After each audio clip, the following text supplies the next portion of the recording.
Alô, gente boa, tudo bom? Como é que vocês estão? É um prazer, uma alegria encontrar cada um aqui hoje. Só um minutinho, deixa eu dar um jeito aqui na casa, só um segundo.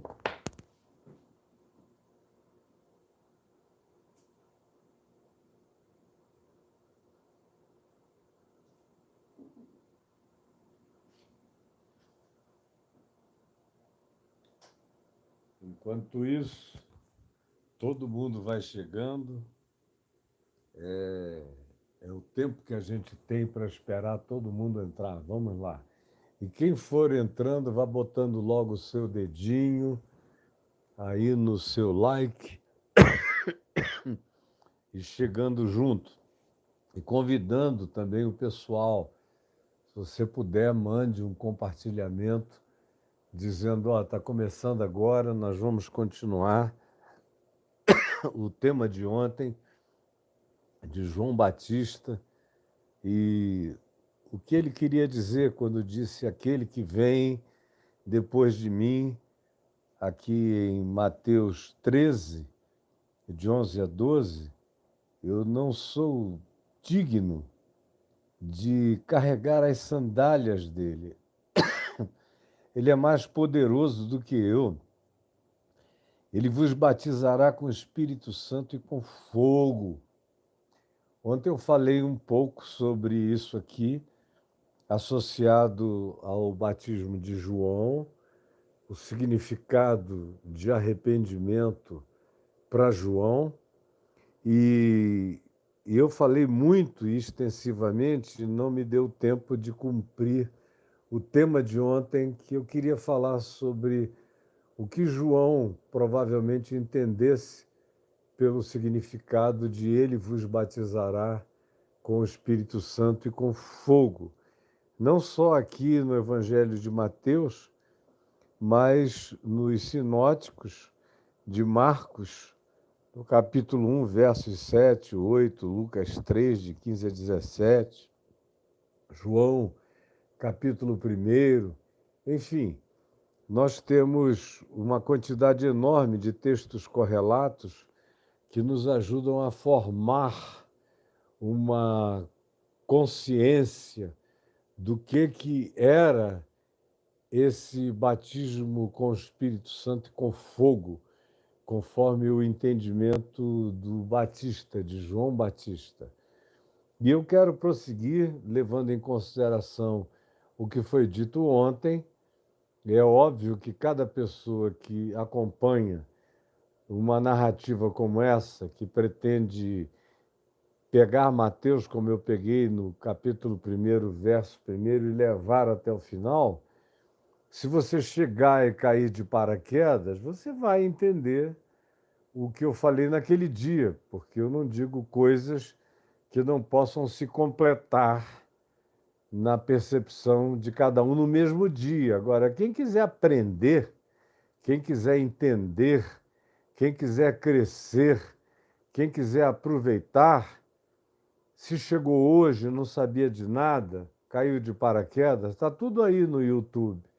Você vai para a exposição de Mateus, é o que eu estou fazendo direto, capítulos 1º, 2º, estamos no 3º, já houve uma quantidade enorme de coisas guardadas, acumuladas, que a maioria absoluta de vocês não conhecia, por mais simples, por mais básicas que elas sejam para mim. Eu, pessoalmente, gostaria de estar tratando de coisas infinitamente mais elevadas. Mas não é o caso aqui. A maioria chega vindo de grupos religiosos e que ficou anos desaprendendo a verdade e chegam com a verdade desaprendida, inculcada na mente. E a coisa mais difícil que tem ajudar religiosos a entenderem o Evangelho. É a coisa mais difícil. Se você for para qualquer lugar no mundo, sentar com um guru hindu e ele lhe perguntar o que é o Evangelho e você explicar com as minúcias, com o carinho e com a existencialidade experiencial com a qual eu venho explicando nos últimos 50 anos, todo mundo entende, se deslumbra, se encanta, se maravilha. Agora, quando se trata desse povo encruado, viciado, adoecido, condicionado, que passou por lavagem cerebral, que aprendeu a não pensar, que acha que pensar é pecado, que tem que receber os pacotes prontos, as catequeses fechadas, tocar para frente e repetir como palavra de Deus, só porque alguém falou e você não checou, você não leu o Novo Testamento, você não vê se as coisas são de fato assim, se com Jesus era assim. Aí eu vejo aqui uma coisa que me deixa muito triste. O pessoal vai chegando, vai entrando, vai perguntando tudo de novo, não quer saber o que está acontecendo. Meu Deus, é absolutamente chocante a falta de vontade de crescer e de aprender. Agora, quem quer, tem tudo na mão. Está tudo dado, tudo posto. Para quem quiser se desenvolver, não há limites para quem quiser se desenvolver nesse evangelho da graça de Deus. Não há limites. Agora, eu não tenho o poder de abrir a sua cabeça, de fender seu crânio e outras coisas mais. As coisas para gente mais experiente, eu vou deixar para a área 51 do Evangelho, mas vai ser um curso fechado. Eu não vou cometer o erro de falar de coisas que só gente muito experiente e desejosa de crescer vai ter capacidade de compreender. Não vou fazer isso, eu dizendo as coisas mais básicas, aquelas que estão no fundamento da basicalidade. Já tem um monte de gente que não compreende e querem pular, cair de paraquedas e entender tudo, sair de maneira completamente desvairada, sem nenhuma reflexão contínua. Eu continuo porque eu sou perseverante, é o meu chamado, é o dom de Deus, eu estou aqui e a sua falta de vontade de crescer não vai me parar, porque para cada 100 que não entendem nada, tem um que entende. E esse que entende tem a vida transformada, mudada, vira outra pessoa. Aí, para mim, já vale tudo a pena. Eu não estou aqui contando quantidades, eu estou aqui vendo quais são as mudanças qualitativas. Eu estou aqui como João Batista. Eu podia estar pregando no centro de Jerusalém, em qualquer lugar, me mudar para um lugar populoso, onde as pessoas viriam. Mas eu estou aqui no deserto do Brasil Central, estou dentro do meu gabinete, com a porta fechada, sem ninguém, nenhuma outra pessoa aqui comigo. E eu não estou nem um pouco preocupado. Vocês estão chegando aí. Claro que quanto mais gente vem, é melhor. Mas eu estou pedindo a Deus é que os que venham ávidos, venham sedentos, venham esponjosos, venham querendo absorver, venham com vontade de beber e reter aquilo que é água da vida, que é leite, que é mel, que é sabor celestial, para alegrar o coração, para fazer a vida mais gostosa e mais forte e mais intensa, e mais enraizada, e mais inabalável, e mais firme. Aí já vem aqui alguém me perguntar qual foi o lugar provável do batismo. Isso é bobagem, tanto faz. Onde é que você foi batizada? Onde? O lugar do batismo é onde você foi batizada. O de João Batista foi no Jordão, era ali que ele batizava. O lugar exato tem variações, variações. Nunca foi importante o lugar, nunca foi. Nem a água, nem o nome do rio. Só foi o Jordão porque é o único rio daquela região inteira que atravessa o país todo de norte a sul. Do contrário, podia ser em qualquer outro lugar, em pequenos ribeiros, mas olha só como é que a cabeça vai ficando presa a tolices, que você dá um Google aí. Procura no Google. Eu não sou teu Google. Procure o Google. Escuta, tem algum lugar mais provável para o batismo de João? Eles vão te oferecer 3 alternativas. Nenhuma das 3 é importante. O lugar onde Jesus foi batizado por João Batista não tem nenhuma importância. O que tem importância é o que aconteceu.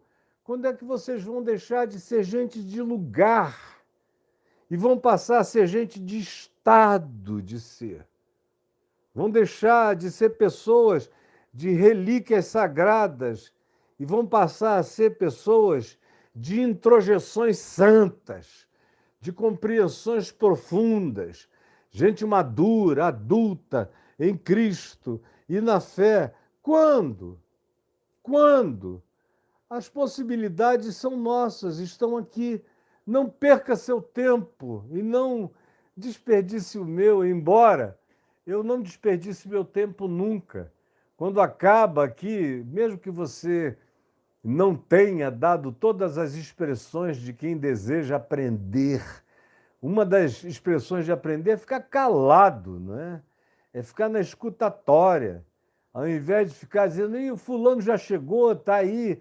É um papo furado que não tem tamanho. E quando conversam, raramente é sobre o tema. Ou então é para levantar questões absolutamente secundárias, terciárias ou irrelevantes. Mas deixa para lá. Por isso eu nem leio. Eu faço o possível para afastar os meus olhos aqui do texto, do que vocês escrevem, e me concentrar no texto do Espírito aqui, na minha mente, no meu coração, que é totalmente livre e totalmente espontâneo. Então, ontem, eu falei um pouco mais sobre o significado do arrependimento. E como, se não houver arrependimento, nada começa em nós. Nada. Não tem início.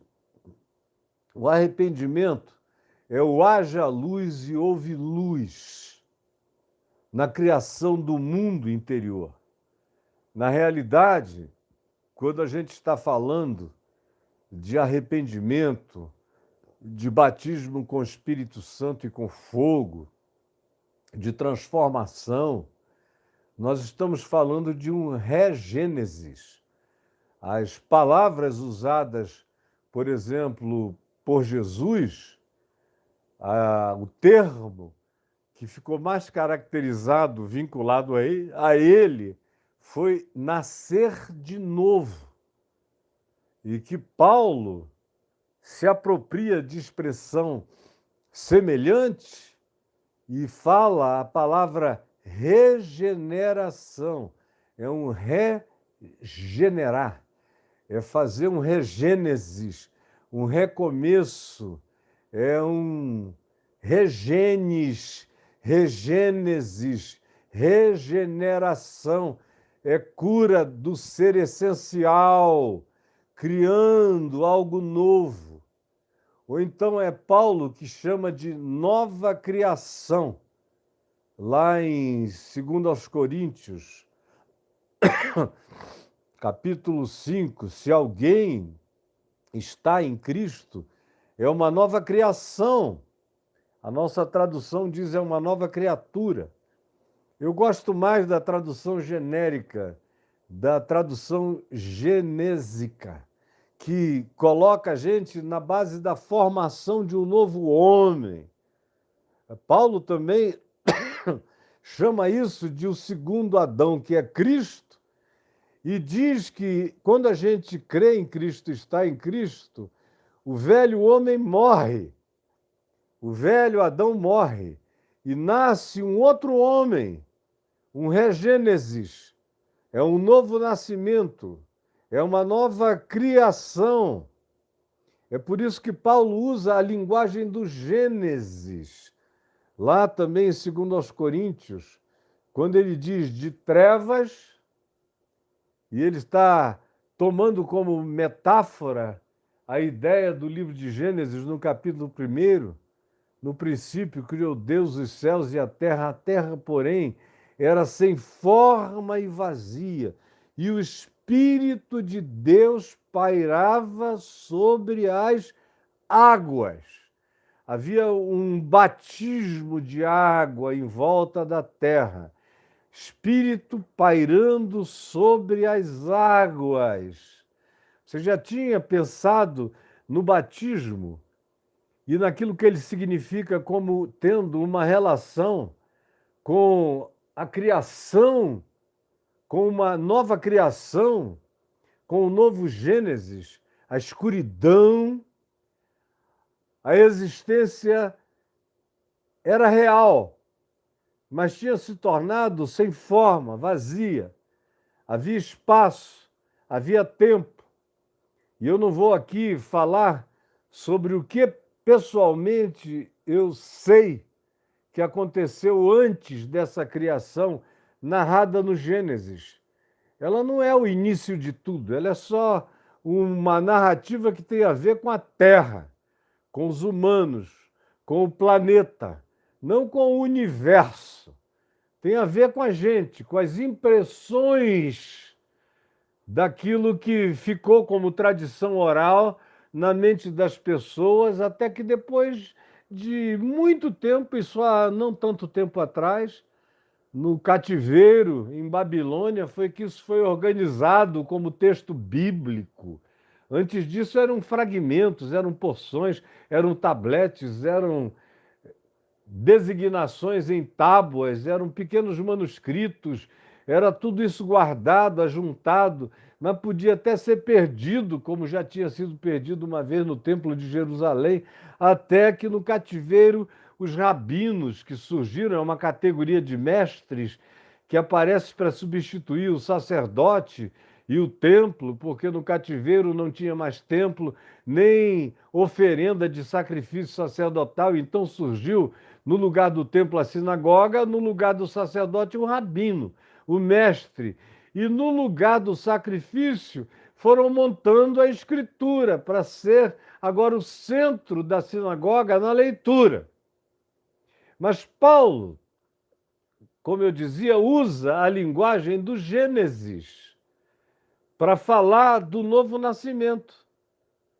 A gente andava, como ele diz aos Efésios, quando a gente lê aos Efésios tendo esse regênesis, preste atenção, isso é para quem quer prestar atenção, como metáfora da vida, quando a gente tem isso em mente, você lê tudo o que se diz sobre novo nascimento, regeneração, conversão, transformação, mudança de vida, nova criatura, nova criação, novo mundo. Você associa tudo isso ao refazimento, a um novo homem que está eclodindo e que é, de fato, a imagem e semelhança de Deus, porque ele pode se tornar parecido com Deus encarnado entre os homens.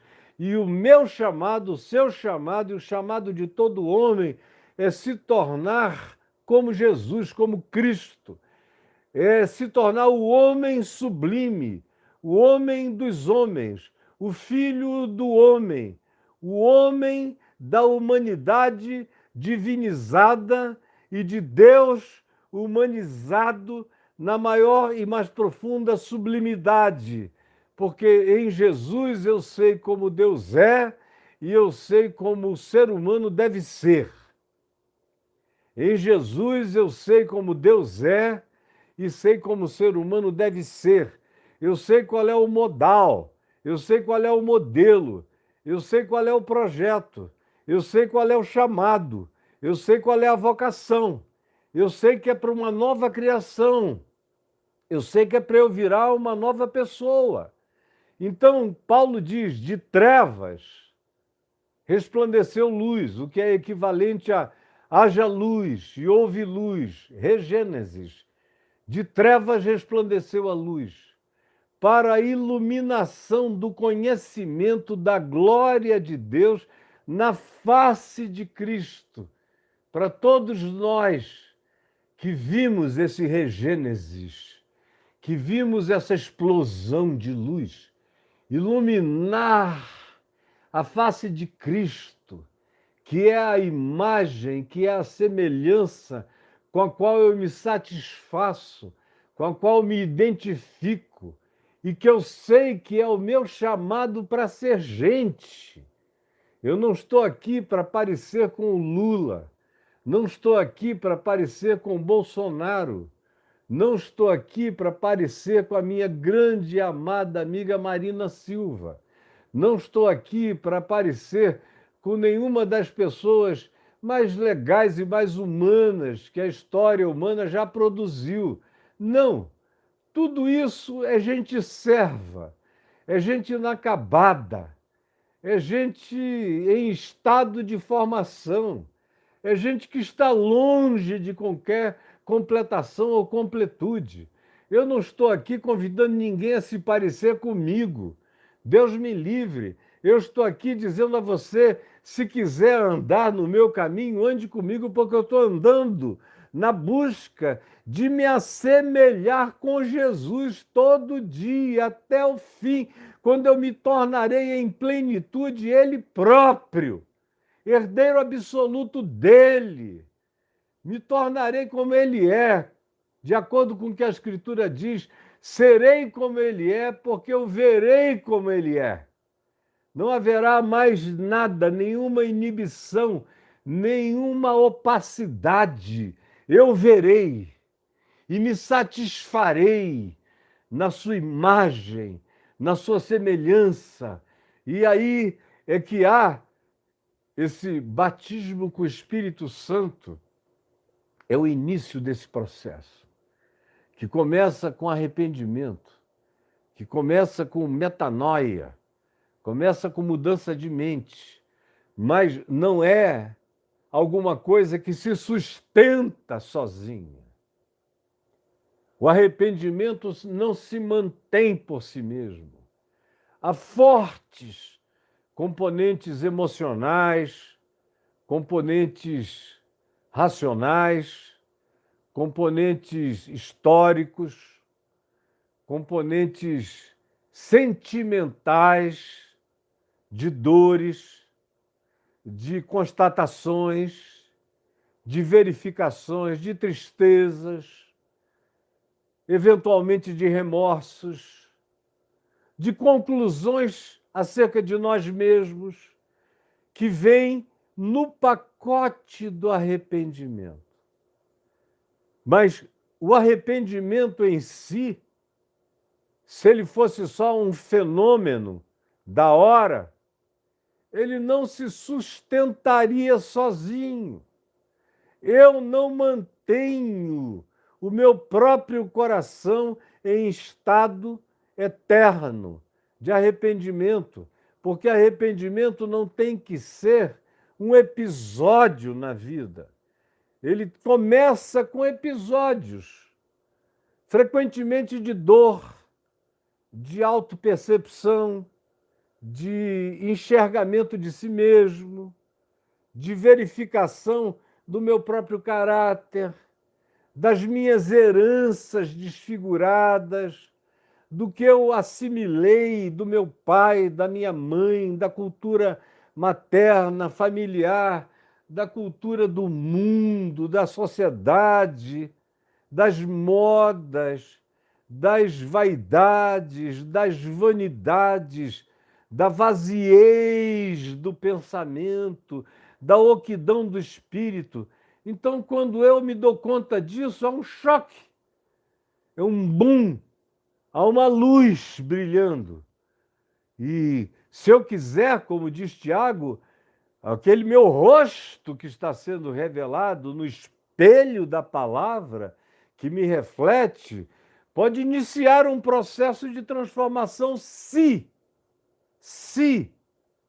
Tiago diz, se, ele condiciona, se eu não der as costas e se eu não me esquecer de como era a minha própria cara, e se eu não continuar no processo de transformação, como diz Paulo em Romanos 12, oferecendo a mim mesmo como um sacrifício vivo a Deus todos os dias, me colocando para ser esculpido, me oferecendo como matéria bruta para ser lapidado, para ser trabalhado, para ser moldado, para ser mexido. E, além disso, eu preciso renovar a minha mente, renovar todo dia. Eu já acordei hoje em processo de renovação da mente.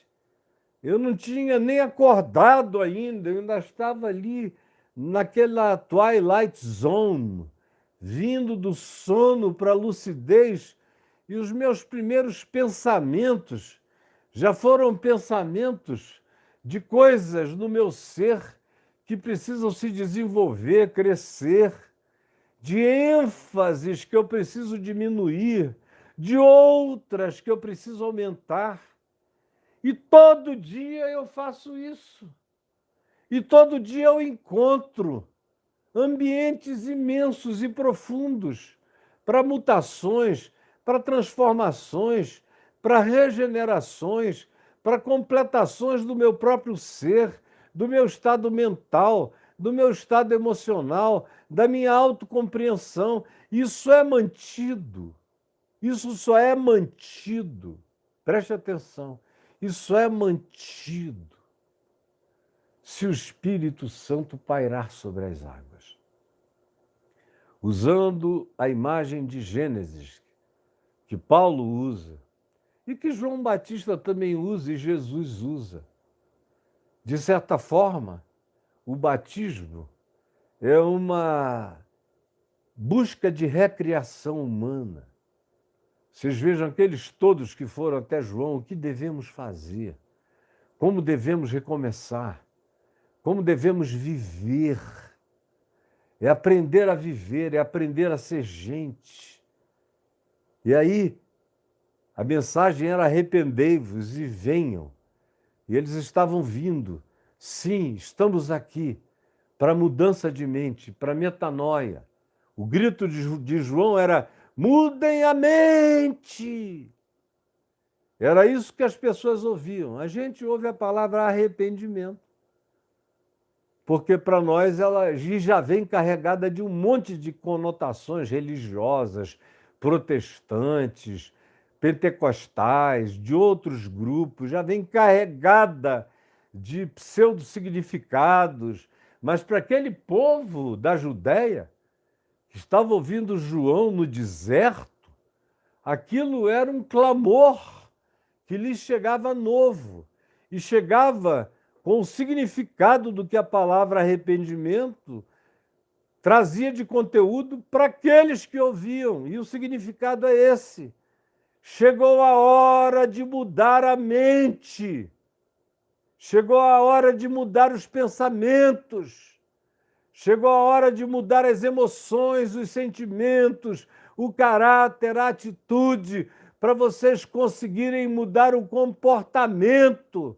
Eu estou aqui aplanando, preparando, mas eu não sou a solução definitiva. Eu sou só um grito preparatório.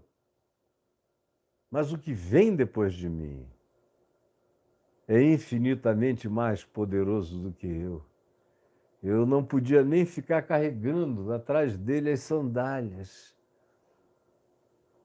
Eu batizo aqui com água do Rio Jordão, chamando vocês para mudarem a mente, para dizer que uma nova era está começando, que um novo tempo, que uma novidade, que um novo aeon, que tem um zeitgeist novo, um tempo, um kairos, no sentido de que tem um tempo, um zeitgeist instalado, que é um dia de oportunidade chegando.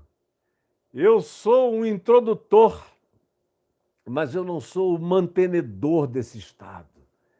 Quem mantém isso, quem aprofunda isso, quem faz isso ser o que isso precisa ser na vida da gente, é esse que vem depois de mim e que batiza com o Espírito Santo e com fogo. Aí você me pergunta, o que é então o batismo com o Espírito Santo e com fogo?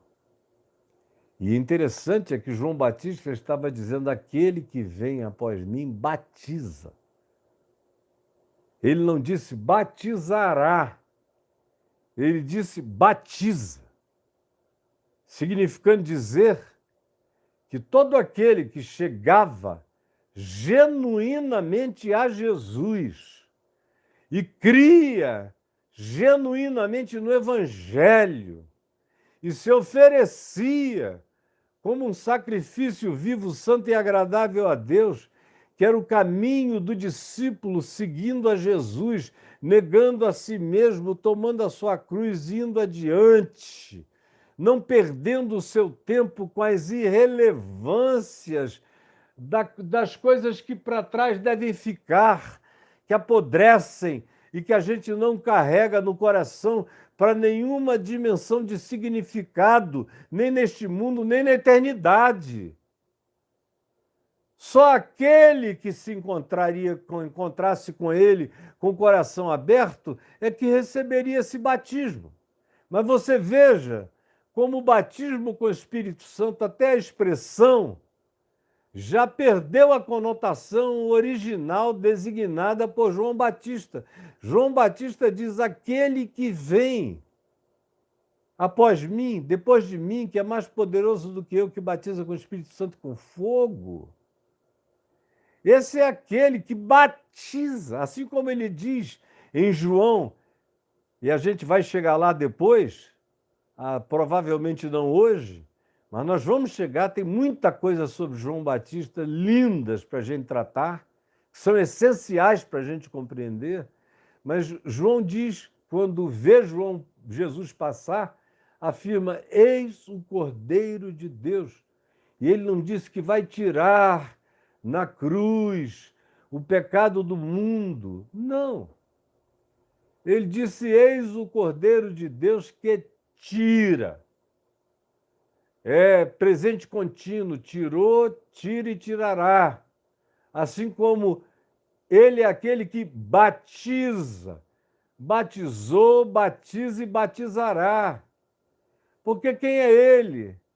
Ele é o Cordeiro imolado antes da fundação do mundo. E João diz que João Batista citou, João o apóstolo no Evangelho fala de João Batista dizendo que João agregou uma expressão maravilhosa, porque ele não só é maior do que eu, mas existe desde antes de mim.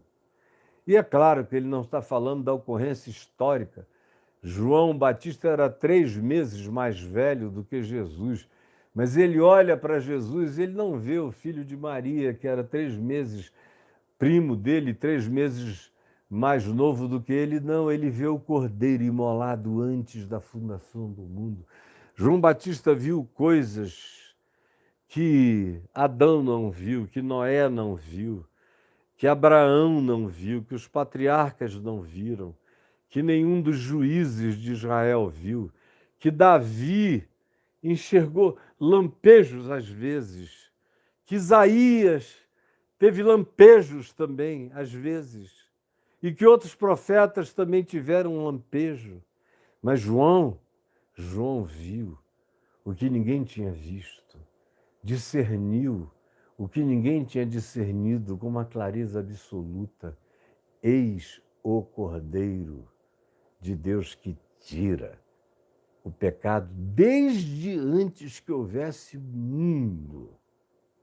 Ele tira. E ele é o que batiza.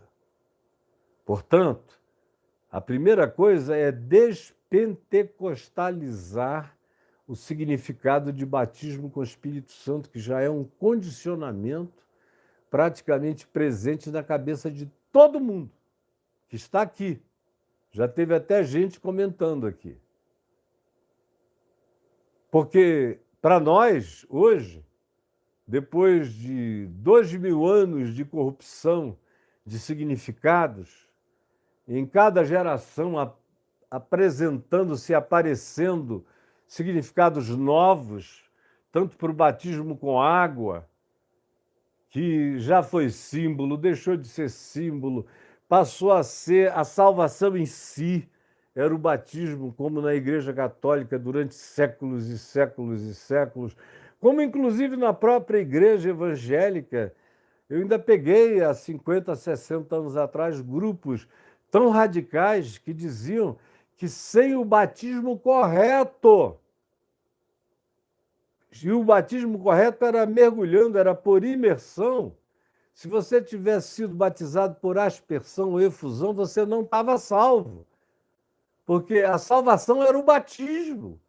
E eu tive conversas horrorosas, escandalosas, com pastores de radicalização anabatista do passado que defendiam essa tese. Para os pentecostais já era outra coisa. De 1905, 1912 para cá, se desenvolveu a pneumatologia pentecostal, dizendo que batismo com o Espírito Santo era uma coisa que acontecia tendo o Pentecoste como simulacro. Portanto, ainda tinha aquela doutrinação que afirmava o seguinte: primeiro vem a cruz. Você já ouviu isso? Depois é que vem o Pentecoste. Aí eles diziam, não, você já está salvo. Mas o batismo com o Espírito Santo é o Pentecoste. Então você ainda está na cruz. Eu fui acusado, assim que eu me converti, por alguns pentecostais radicais e muito ignorantes, muito toscos, sem conhecimento bíblico nenhum, sem nada de Novo Testamento, sem compreensão teológica alguma, mas que tinham um arroto arrogante que dizia, irmão Caio, o irmão já é de Jesus, já se converteu na cruz, já teve a sua experiência com o Calvário. Agora está faltando o seu batismo com o Espírito Santo. E aí eu dizia, não tem ninguém que tenha encontrado de fato Jesus e a cruz, que não seja porque o Espírito Santo levou a essa percepção, a essa revelação, e mais do que isso, não tem ninguém que tenha chegado e compreendido o significado da cruz para si, como pacificação, justiça e consumação de todas as coisas, que não tenha sido batizado no Espírito Santo, na morte de Cristo, na cruz de Cristo, e que não tenha se levantado no poder de Cristo na ressurreição dele, mesmo antes do Pentecoste. O Pentecoste é só uma sequência histórica de fatos no livro de Atos dos Apóstolos, mas não serve para fazer doutrinação sobre a presença do Espírito Santo na vida de ninguém, nem a presença do Espírito Santo trabalhando no mundo, sobre toda a carne. Ele nunca não trabalhou, nunca não esteve presente, nunca não converteu. É por isso que Davi diz no Salmo 51, não retires de mim o teu Santo Espírito. Não retires de mim o teu Santo Espírito. Ao contrário, ele pede, renova em mim, me dá um coração novo. e renova em mim um espírito inabalável. E não fiques triste a ponto de que tu retires de mim o teu Santo Espírito, porque quem sou eu sem o teu Santo Espírito? Os Salmos, como o Salmo 4, chega a falar do Pentecostes vegetal. Salmo 4, quando diz que é o Espírito Santo que é derramado sobre toda a criação, e as relvas brotam, e as flores se abrem, e as estações mudam. O Salmo 4 disse que esse é trabalho do Santo Espírito de Deus, todo dia, um Pentecoste universal que a gente assiste assim, assoviando, como se não estivesse acontecendo nada. Para mim, eu vejo o Espírito Santo em tudo, numa orquídea que está fechada e que se abre, na graça de Deus, numa fonte que brota, num choro de criança. Meu Deus, tudo é graça, é espírito. E é óbvio que tem aquela distinção em relação aos que lúcida e conscientemente invocam o Espírito, dizendo: eu quero andar e ser cheio do Espírito de Cristo. Mas a criação em Gênesis é uma metáfora utilizada por João Batista, por Jesus, por Paulo, para designar essa recriação, essa regeneração. E o batismo com o Espírito Santo repercute, ecoa.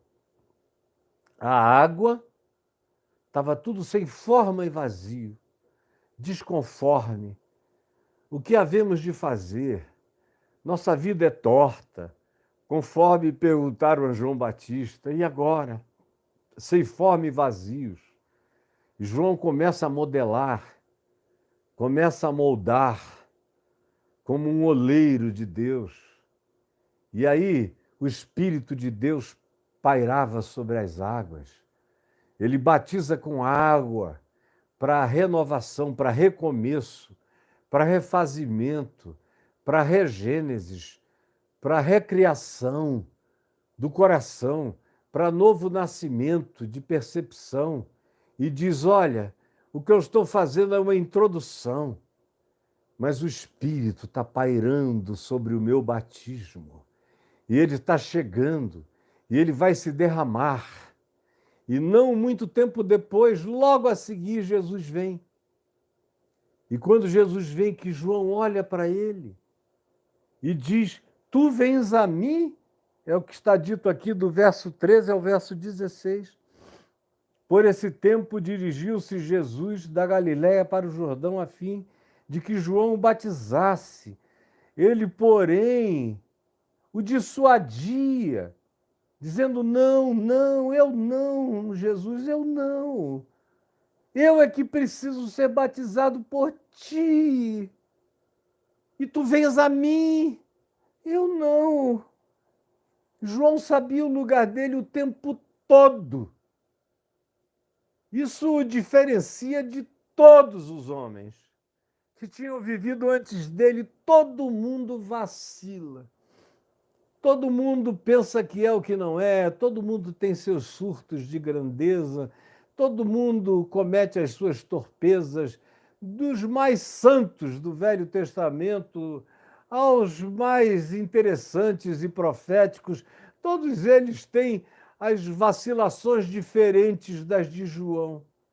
João sabe o seu lugar o tempo todo. Ele também vem a dizer depois, e a gente verá isso mais adiante no Evangelho de João, quando ele diz: eu sou só um noivo. Eu sou um noivo. Eu sou só o amigo do noivo. Eu só sou testemunha ocular privilegiada do casamento do Cordeiro de Deus com a humanidade. Eu sou um amigo. Eu sou o mais feliz de todos os amigos desse noivo, do Cristo.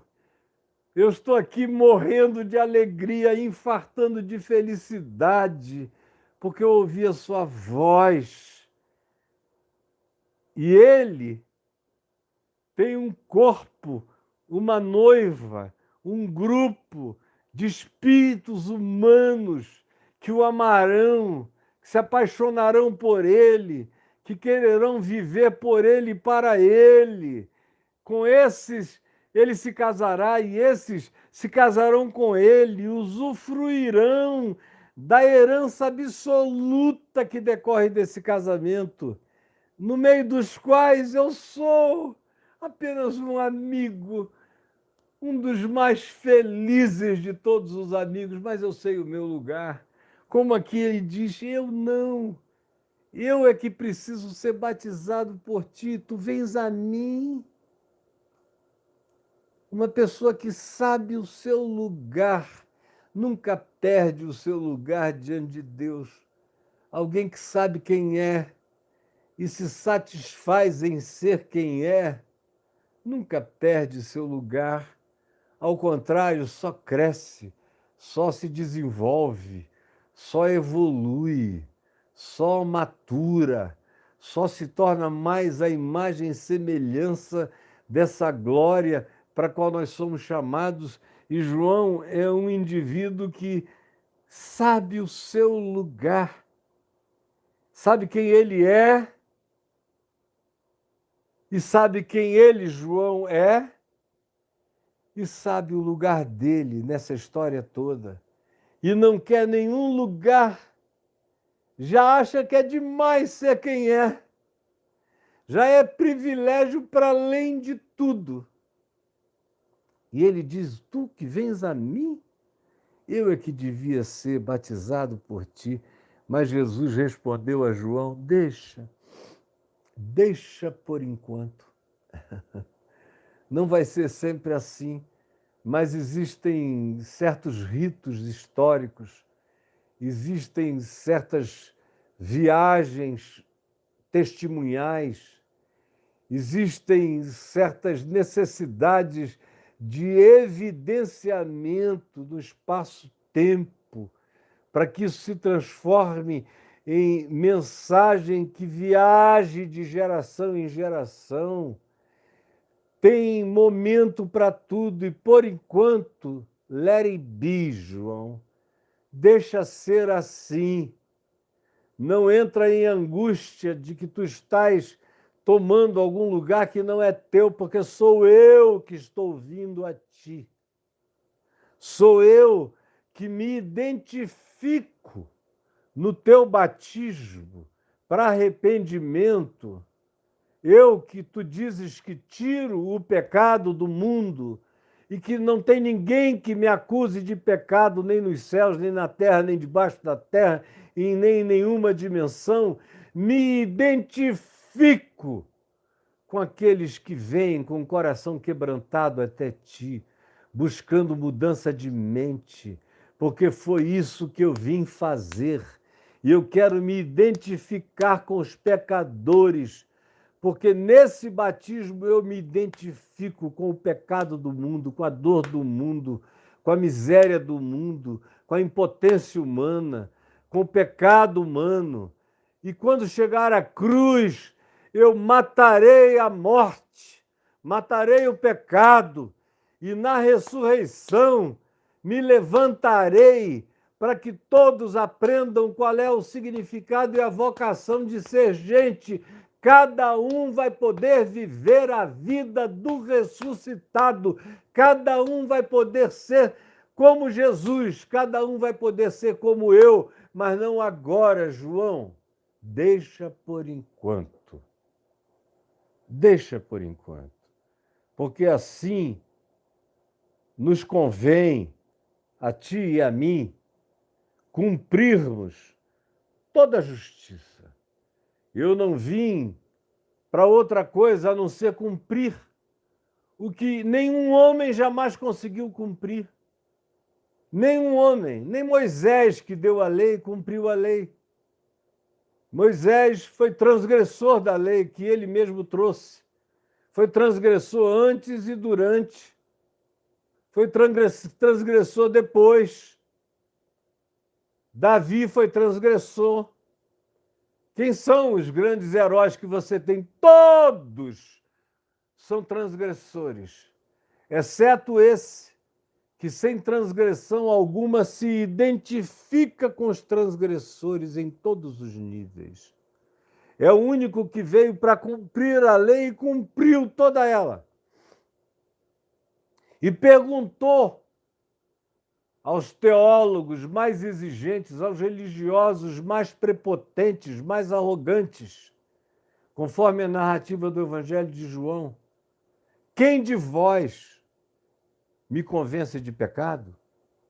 Foi o que Jesus, naquela assembleia de hipócritas, todo mundo com lupa olhando para ele, ele olhou, botou a cara para dentro e disse: quem?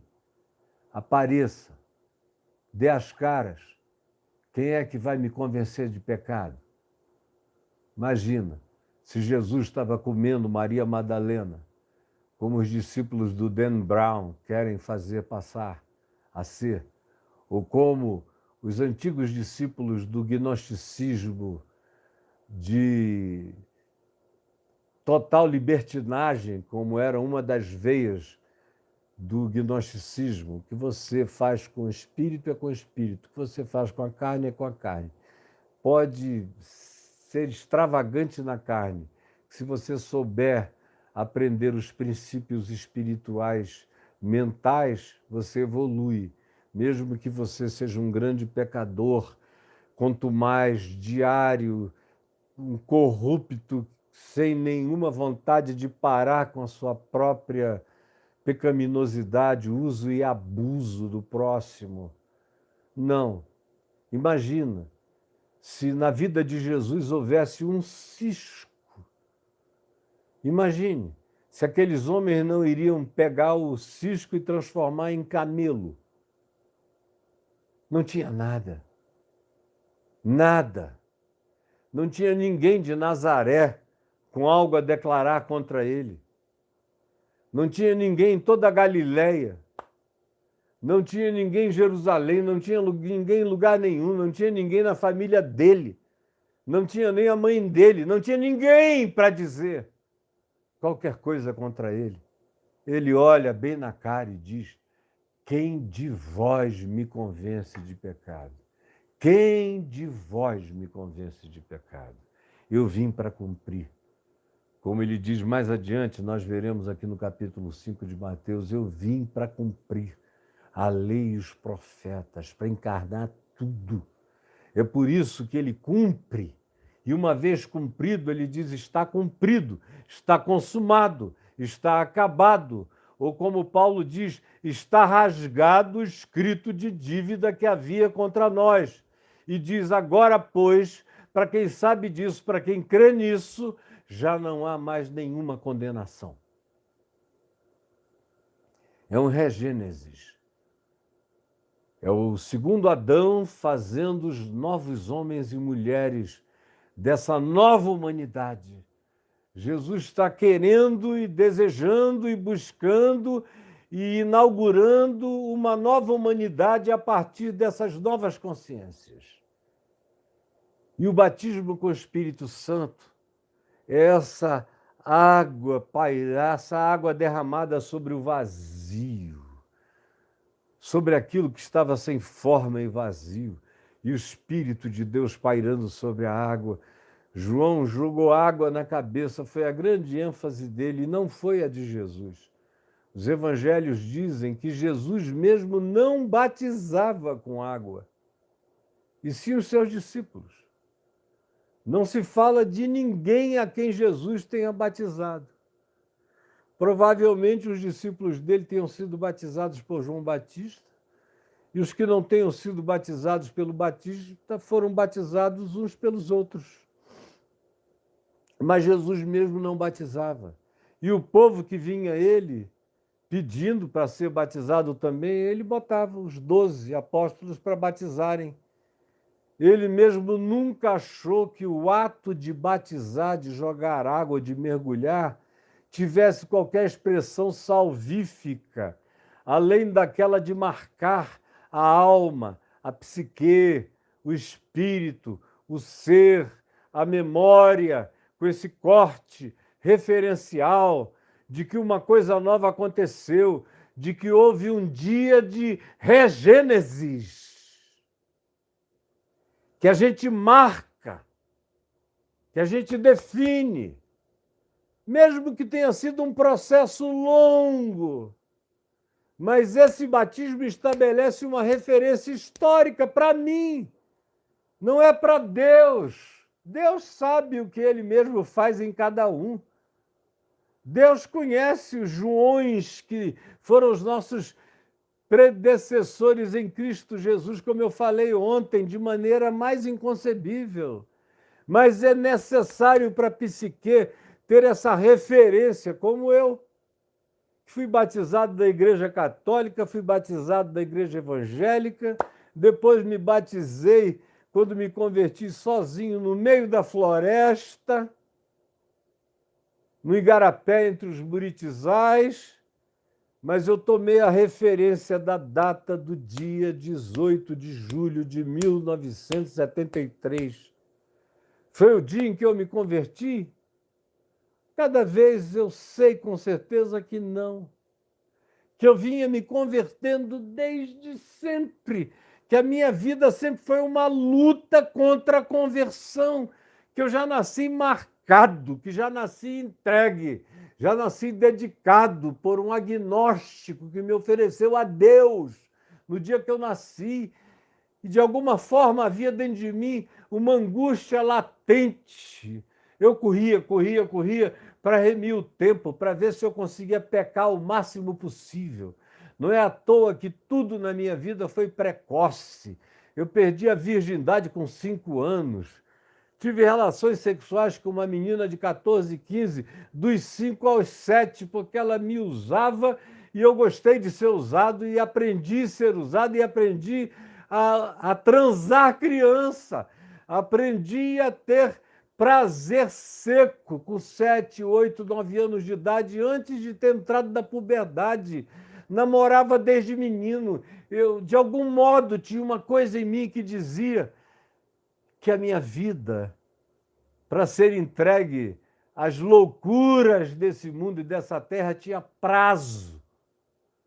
Só depois de muito tempo é que eu comecei a enxergar que boa parte da minha angústia espiritual decorria da certeza que eu sabia que eu tinha sido marcado, que eu tinha levado uma patada do leão de Judá, que não tinha nada nem ninguém que pudesse impedir.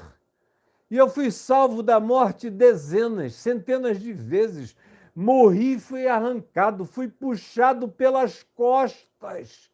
Literalmente, depois de ter saído da linha da gravidade, trazido de volta inúmeras vezes, eu não tenho nem tempo para narrar como Deus me proibiu de morrer, porque Ele tinha um borogodó que era dele comigo e eu não conseguia entender, mas eu estava definidamente marcado por Ele. Mas eu, todavia, precisei de um dia referencial. E o dia 18 de julho de 1973 serviu de marca histórico referencial para minha própria orientação no espaço-tempo e para minha ressignificação de acontecimentos dali para frente. É aí que entra o batismo para Jesus. Por isso que ele mesmo não batizava, e sim os seus discípulos. O batismo que ele veio para realizar, e ele veio realizar muitos batismos, vários batismos, mas esse batismo aludido por João Batista estava acontecendo no coração de todo aquele que cria. Quando Nicodemos se aproxima de Jesus à noite para lhe fazer pergunta, para dizer: é óbvio que tu vens da parte de Deus, porque ninguém faria os sinais que tu fazes se Deus não estivesse com eles, não estivesse com ele. E Jesus olha para Nicodemos, que era um dos maiores teólogos daquele tempo, daquela hora, daquela geração, era um dos maiores deles.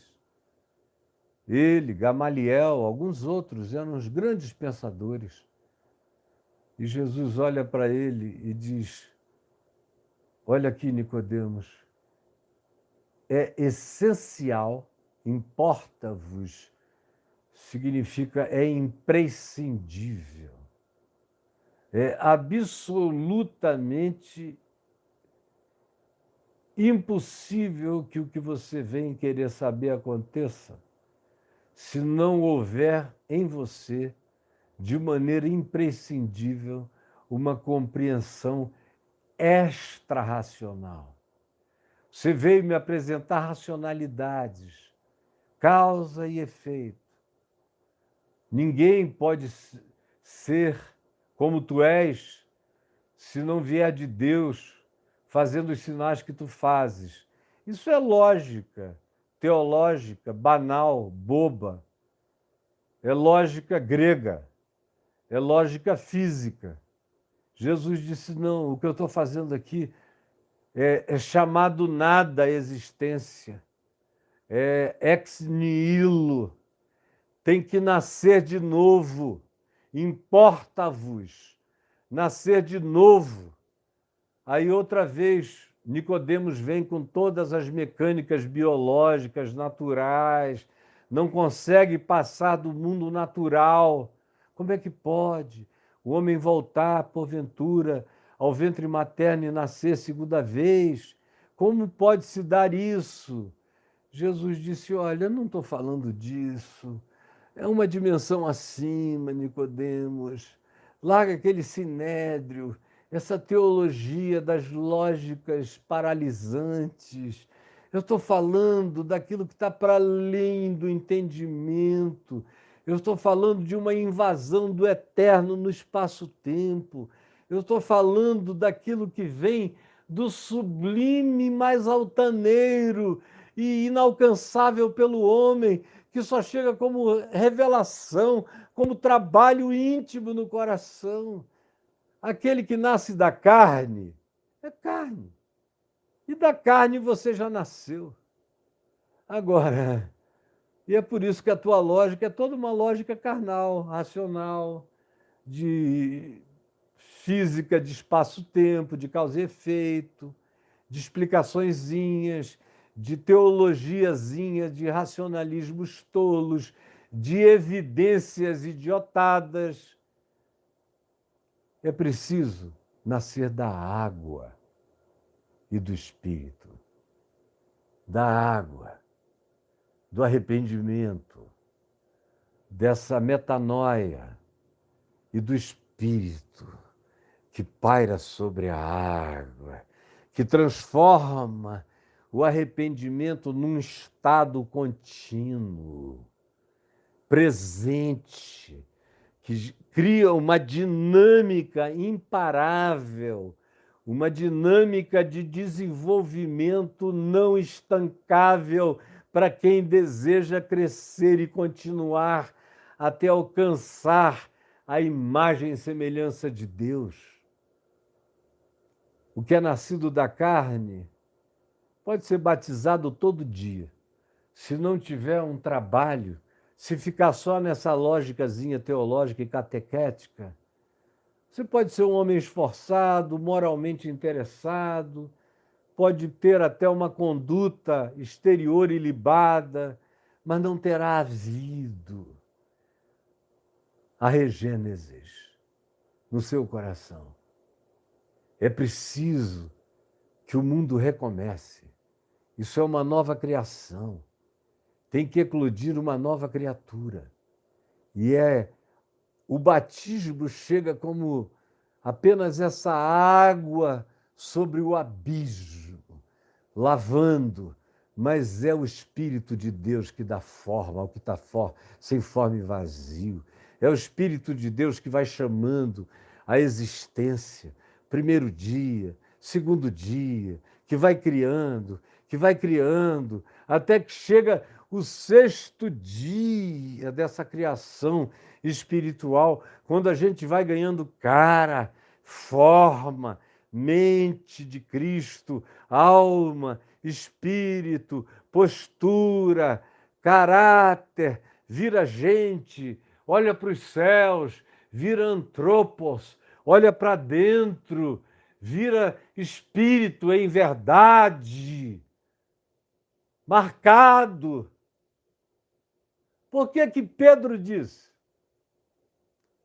Quando todos começaram a deixar Jesus, e Jesus que nunca fez questão de multidão, nunca. Tanto é que ele não escolheu 120 nem 1.200. Se fosse um coach contemporâneo, iria querer convocar 12.000 discípulos.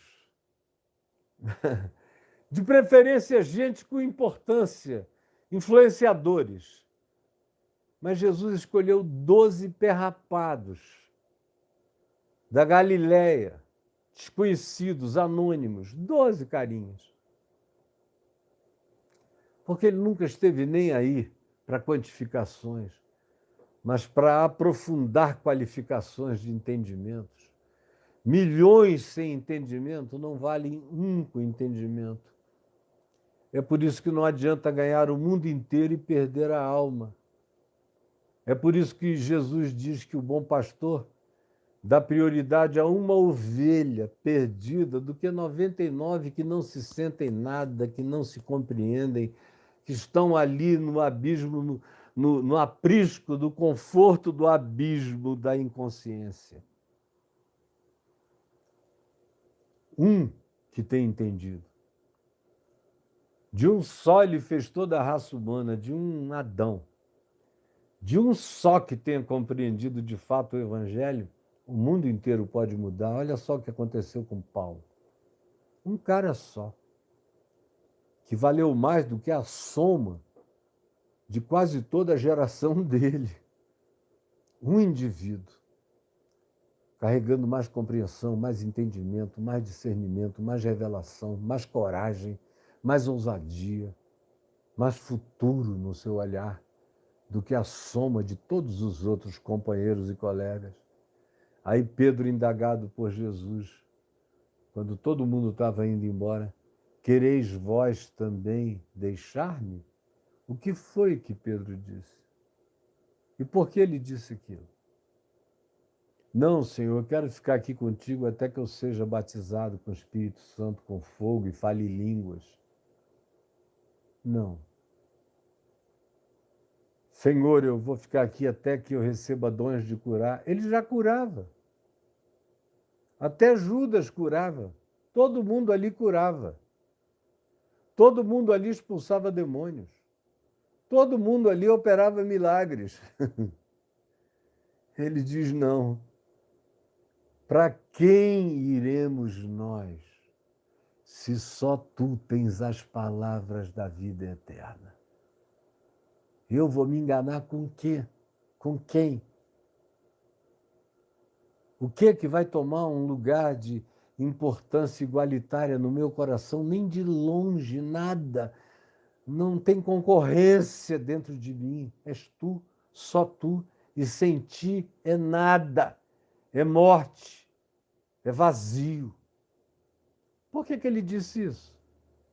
Porque ele estava selado com o Espírito Santo e com fogo. Por que ele, tendo negado a Jesus, não foi embora para sempre? Por que ele não conseguiu se afastar? Chorou sua miséria, mas chorou plantado no lugar. Porque ele sabia que ele estava selado definitivamente. O que acontece no Pentecoste é outra coisa. O que acontece no Pentecoste tem a ver com um testemunho universal, tem a ver com uma verificabilidade histórica, tem a ver com uma pontuação, assim como o que aconteceu na cruz do Calvário era uma pontuação histórica, espaço-temporal, porque o Cordeiro mesmo de Deus, o Cristo eterno, que estava em Jesus há 2000 anos atrás, mas que é Deus de Deus eternamente, amém, foi imolado A cruz sem cruz foi imolada antes da criação de qualquer coisa, antes da fundação do mundo.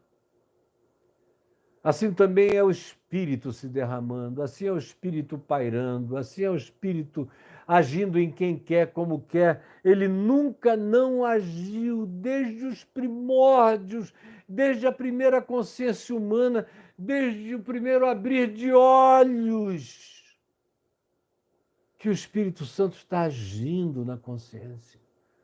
O Pentecoste é uma marca referencial que tem o significado histórico que a crucificação teve, embora a crucificação tenha sido precedida pela cruz na eternidade, quando o cordeiro foi imolado antes de haver madeira, madeiro, átomo ou qualquer outro ente existente do universo.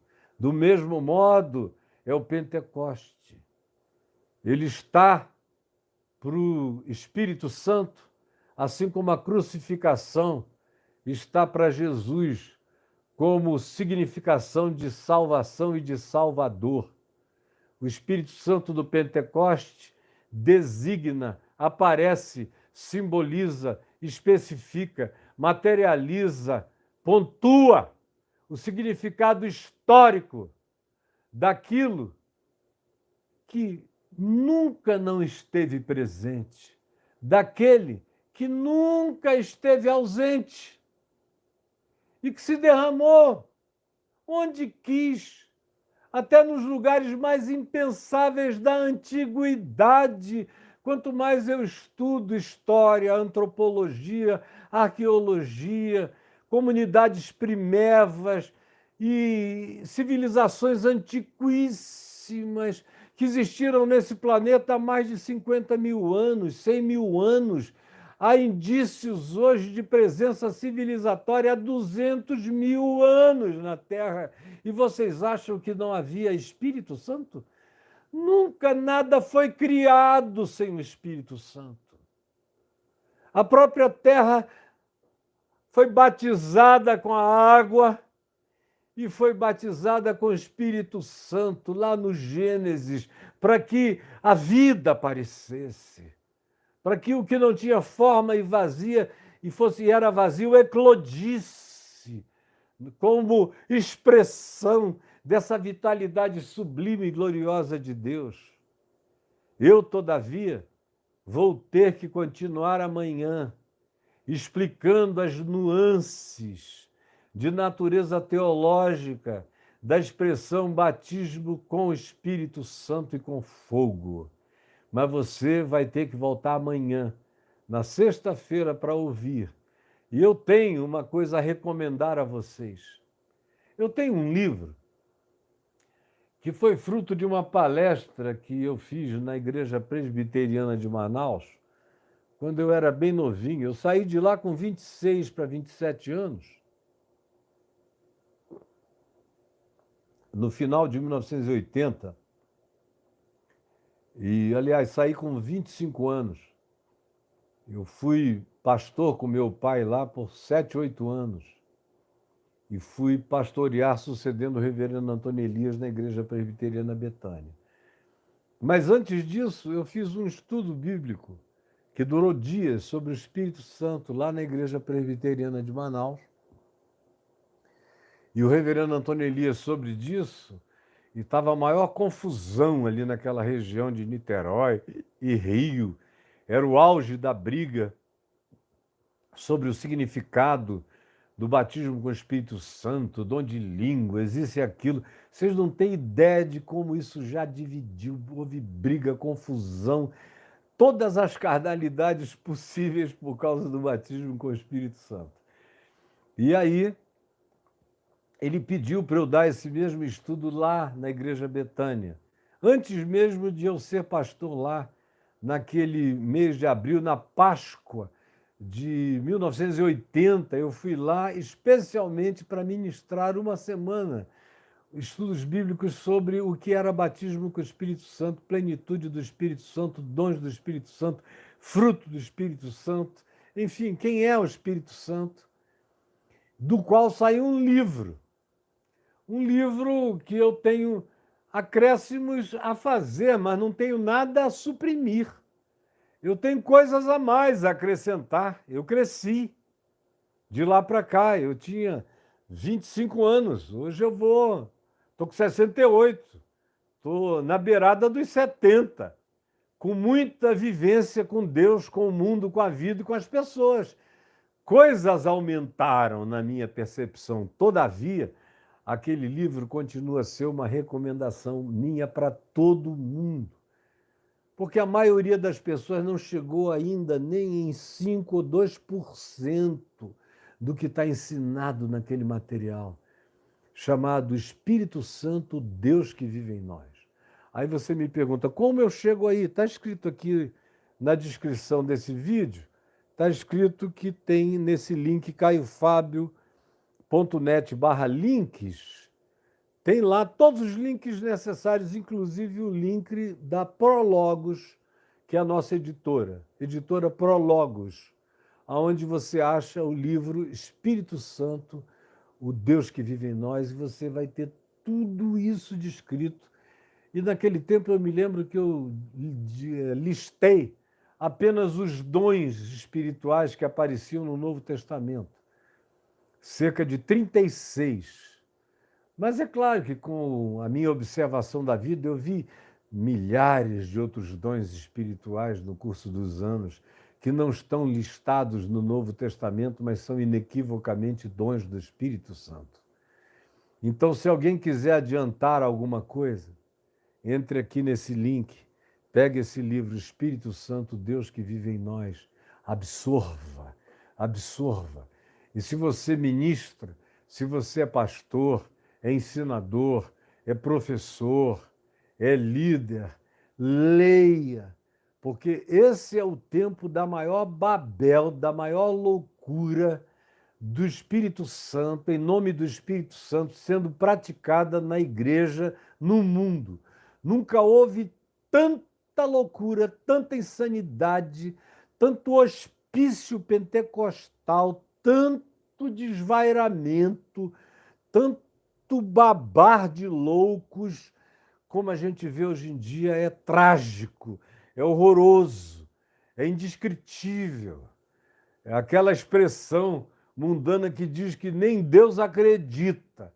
Às vezes é tão doido que você diz, meu Deus, nem Deus acredita numa maluquice dessa feita em nome dele. E o meu livro poderia, se fosse lido, se fosse absorvido, se fosse ensinado, se fosse ministrado, poderia salvar mentes de se tornarem esquizofrênicas. Porque o principal tema de esquizofrenia no meio evangélico é o Espírito Santo. É o pecado contra o Espírito Santo. São as doenças do Espírito Santo. São as bipolaridades do Espírito Santo. São as atitudes borderline que vêm a pretexto de vivência descontrolada e louca com o Espírito Santo. Quase todas as grandes doenças psíquicas que levam os crentes a se tornarem 70% dos internados nas clínicas de tratamento mental, quase todos os temas são temas do Espírito Santo.